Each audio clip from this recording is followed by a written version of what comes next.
আমার জাকসু আমি বিশ্বাস করি এখানে একটি অতন্ত্র প্রহরীর মতো কাজ করবে। আমি কোনো রাজনৈতিক দলের পক্ষে স্লোগান বা বিপক্ষে স্লোগান দেই না, কিন্তু আমি যে পতাকাটি ধারণ করি এটার নাম বাংলাদেশ।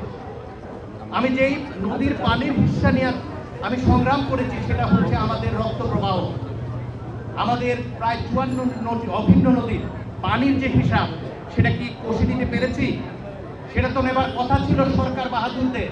করতে পেরেছেন দু একটি ব্যতিক্রম ছাড়া? আমরা দেখেছি বরং আরো সার্বভৌমত্ব বিকিয়ে দেওয়ার জন্য আমরা কি কি করেছি আমরা সব জানি। দীর্ঘ আলোচনা ভালো লাগবে না আমি জানি।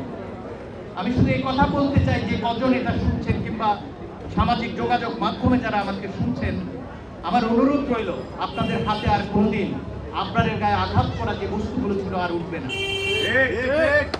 আপনাদের হাতে বিশেষ করে জাহাঙ্গীরনগর বিশ্ববিদ্যালয় আর কোনোদিন সংঘবদ্ধভাবে একজন নিরীহ মানুষকে আঘাত করবেন এই ঘটনা যেন আর না শুনি, ভবিষ্যতেও যেন না থাকে।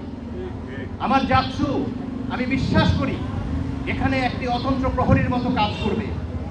তাদের গায়ের উপর দিয়ে আঘাত করতে হবে অন্য কোনো নিরীহ মানুষকে আঘাত করার আগে, অন্য কোনো দোকানদারকে আঘাত করার আগে, অন্য কোনো কর্মকর্তা কর্মচারী শিক্ষককে অপদস্থ করার আগে।